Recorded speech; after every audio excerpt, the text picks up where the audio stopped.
lie back, close your eyes, sleep, and when you wake up, this will all have been a bad dream. Do you believe me? Yes. I love you, Lacey Thornhill. And off the middleman, kissing Lacey on the forehead, we smash cut to the corridor of the loft. Day, the middleman strides down with purpose. We can't just leave her there. We gotta figure out what's going on. T-cell lymphocytic leukemia. How do you know? The middleman barrels into the elevator, shuts the cage after Wendy, punches the down button. Her name was Tamara Tarlow. I'm sorry, her name has been changed. Sorry about that. Her name was not Tamara Tarlow.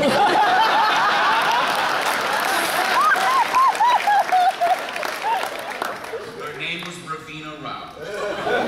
And she was my middleman. I thought you were recruited by a man. As the middleman speaks, images of his early days as a middleman illustrate his speech. And he looks a little bit like he did in episode 12, the palindrome reversal palindrome. Long hair, leather vest, goatee, tie. He spars with Ravina, training with her, fights off a giant space helmet wearing, ray gun wielding octopus with her. Now you know the truth. Ravina Rao was a beautiful, competent, accomplished, and she transformed me from a long-haired CO punching hothead to the man I am now. We did a lot of good in the world, and eventually we couldn't deny what we felt. We did our work, we loved each other, and then one day she came down with this random, meaningless disease. After all the evil we put down, all the mad scientists and aliens, all it took was a conglomeration of rogue cells, and there was nothing I could do. She fought it, she suffered, and she was strong and optimistic, even at the end, when the disease had ravaged her body. When she passed, I cut my hair, shaved my goatee, changed my uniform to match hers. The middleman opens the gate to the elevator, and as he barrels down the hallway to the loft of to the door of the loft of the building. And I swore an oath that I would live clean, forsake all vice and profanity, and do my work without failure in her honor. Servant Neville. He's read our minds. This is how he's going to get us to surrender to him. The middleman reaches the front door of the building, turns to face Wendy. Not like this. The power of chalk malls in our vault. It and it alone will allow us to raise the army we need to eradicate this god gone mad. And come vampire puppets, quantum singularities, or zombie fish, I'm going to use it. The middleman shoves open the doors to the loft, and Wendy shoots out an expletive. Holy beep! Reverse angle to reveal the world as transformed by Manservant Neville. It's like a Hieronymus Bosch painting in the Middleman universe. A giant Zeppelin with the head of Fat Boy Industries mascot at its prow hovers overhead, lecturing the world. All citizens must recycle their underpants. All underpants must be turned into the local cat spaying facility. All cheese will be pasteurized on pain of death. And on the streets, people with squids for heads run wildly, chased by massive badgers wielding flamethrowers. Obese men get by on spider legs. Two buildings battle each other with giant biceps jutting from their sides. A bus made of fur crashes into a giant ladybug while firefighters shoot marshmallows from flamethrower-like tanks while standing on mushroom caps. A squad of Volkswagen minibuses with wings flies in the background. And now we cut to a series of newscasters from around the world. An American newscaster. The president attempted to call out the National Guard to deal with the bizarre occurrences overtaking the nation today, but was promptly distracted by the sight of his left hand becoming as large as a rhino, with polka dots. And now we see a French newscaster. Le tout est fait transformé en poisson mort aujourd'hui. And now we see a newscaster with the head of a duck. Quack. And now we resume on the middleman and Wendy.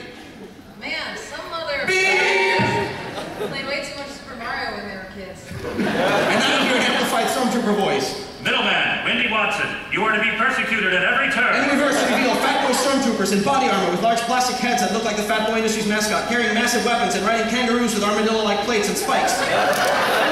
Your possessions will be taken from you. You will be made to walk the streets in suits made of cactus and be flagellated by talking fish. There will be no quarter.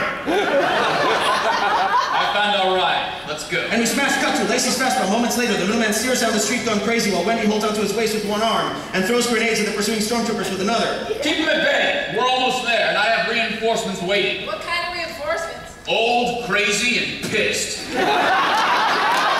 middleman points to reveal outside the Jolly Fats Weehawken Temp Agency where Ida stands before the front door looking cranky. You two Krogensteins truly fudged the featherbed this time. The middleman skids the Vespa to a halt and dismounts. Slow down, Ida. Oh yeah. This is much better than watching my stories. The middleman wouldn't even look back as they rush inside. Ida turns to face the stormtroopers, expression on her face hardening. Hey! Hamburgers! Yes, sir. Ida morphs into full combat mode and unleashes a hail of gunfire that stops the kangaroo-riding stormtroopers on their tracks. It's a big gunfight. Ida's firing machine guns, grenade launchers, until one of the kangaroos opens its mouth to fire a missile, which closes the distance to Ida. Kabloom! Ida explodes in a million pieces, and as her head flies up into the air, half consumed by fire, and her robotic endoskeleton is revealed Terminator style.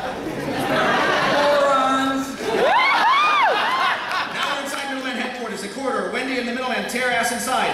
Now we're inside Ops continues. The Fat Boy Stormtroopers follow. They storm in, firing their weapons wildly, destroying everything. The Hadar blows up, it falls, cratering the compass rose in a ball of fire.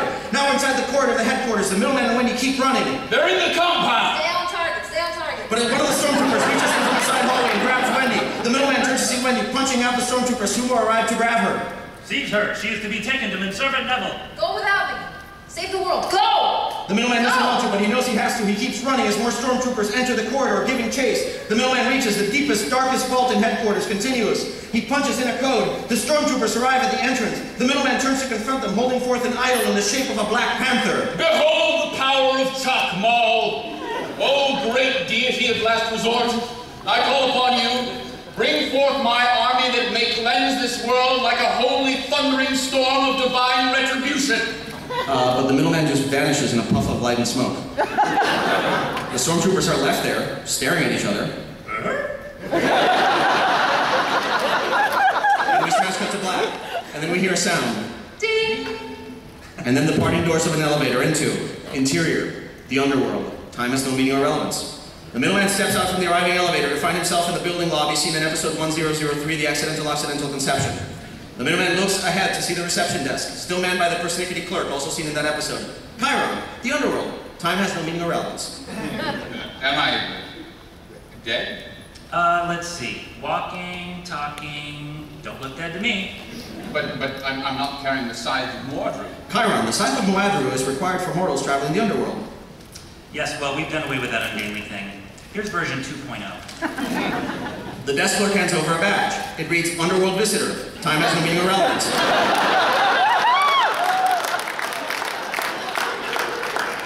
And it has a picture of the Middleman. The Middleman clips the badge to his chest pocket, and then... I hoped this day would never come. The Middleman turns to see Ravina Rao, a beautiful, tall, and athletic Indian woman in her mid-30s, dressed in a Eisenhower jacket and tie. She's a middleman. Ravina Rao? Hello, Clarence Colton. Yep, that's his name.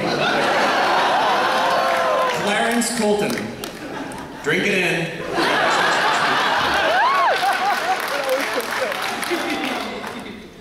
You sure made a mess of this one. What happened to the power of Chakmal? Is everything fixed up in my world? And off the question, we cut to interior, the polyditetrahexamonal triactylon chamber, day, Manservant Neville, who now wears priestly robes, strangely reminiscent of the master from Manos, The Hands of Fate. And yeah, just menacingly. The power of Chakmal has failed. The Middleman is dead, and you are all that remains. You murdered my boyfriend, destroyed my workplace, trapped Noser in a giant diamond, gave my best friend Lacey leukemia, and did God knows what to the only father figure I've ever known. And now we go wide to reveal that Wendy's standing atop an altar wearing a Princess Leia-like slave girl costume.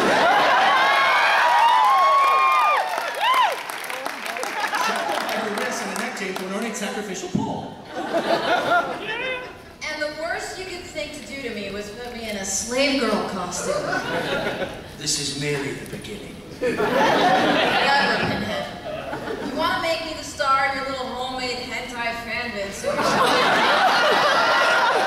stop wasting my time with the monologues. Animated Japanese erotica is the last thing I